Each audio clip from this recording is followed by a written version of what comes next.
Jadi sekarang Anda assess dulu diri Anda, periksa dulu lah gitu. Anda yang konservatif, moderat, atau agresif, ya. Konservatif aja dia nggak semuanya taruh duitnya secara cash kok, ditaruh di tabungan atau deposito semua. Enggak, cuma 70% aja gitu. Ya, jadi 30%-nya tetap dapat opportunity jangka panjang. Kalau Anda ketakutan, itu namanya paranoid, ya. Itu lebih bukannya berpikir secara logik, ya, bahwa ternyata secara walaupun krisis ternyata menyimpan opportunity, ya, Anda malah lari gitu dari opportunity. Nah, seorang investor yang bijak dia tidak lari dari opportunity, tetapi bisa mengantisipasi dengan cara meminimalisir risiko. Caranya apa? Caranya dengan mendiversifikasi. Nah, diversifikasi ini memang beda-beda tipenya. Kalau yang konservatif ya tadi 70-30, yang agresif 70-30-nya tinggal berbeda alokasinya. Dia mungkin yang 70-nya lebih ke arah saham, sementara kalau yang konservatif lebih 70% lebih ke arah instrumen pasar uang atau instrumen pendapatan tetap. Nah, jadi jangan taruh semua uang Anda dalam satu tempat aja. Kalau terlalu konservatif, Anda nanti kehilangan opportunity. Kalau terlalu agresif, Anda bisa kehilangan semua dana investasi Anda.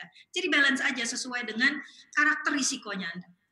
Nah, ini lebih baik tipsnya nih Mbak Mika, dilakukan artinya adalah dicemplungin semua, artinya ada duit langsung aja masukin, bagi 70-30 masukin gitu ya. Atau pakai konsep dollar cost averaging atau per bulan gitu ya dicicil. Karena kan kondisinya masih sangat volatile nih untuk beberapa instrumen investasi nih. Bijaknya seperti apa nih Mbak Mika?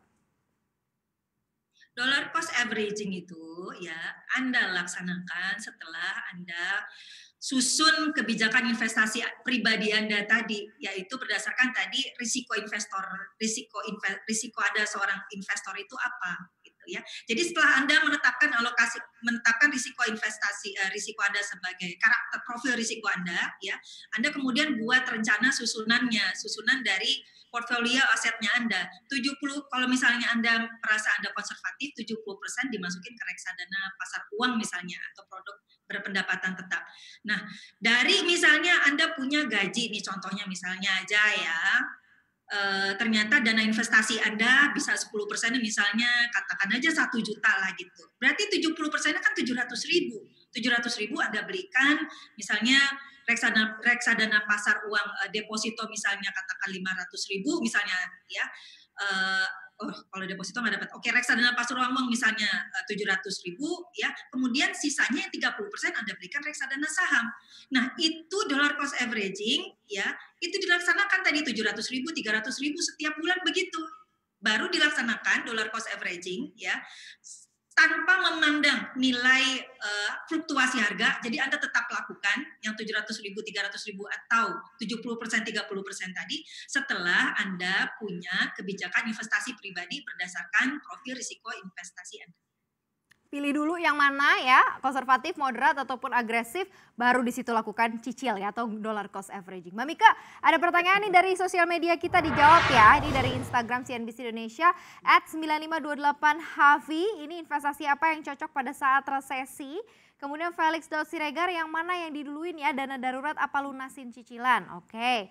Kemudian Vika Widias, haruskah kita investasi buat kesehatan pas mau resesi? Masih takut corona nih katanya. Oke. Oke Mbak Mika, itu dia tadi pertanyaan-pertanyaan yang sudah masuk nih ya dari teman-teman yang sudah mengirimkan di Instagram kita. Dijawab nih Mbak. Yang pertama adalah investasi yang paling cocok untuk resesi. Ini tadi mungkin udah dibahas ya, dibagi gitu ya antara cash liquidity dan juga opportunity. Tadi juga sudah disampaikan oleh Mbak Mika. Kita next ke pertanyaan yang kedua tadi. Yang mana yang harus diduluin, dana darurat atau lunasin cicilan Mbak Mika? Itu dilematik banget ya. Mana dana darurat apa lunasin cicilan ya.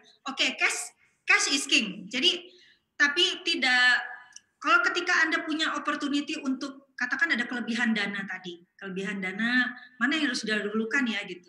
Jadi dibalance aja antara Anda mengurangi kewajiban cicilan Anda, mengurangi saldo hutang Anda, dengan jangan sampai lupa bahwa kalau dana darurat Anda kurang, Anda juga harus setor ke situ ya.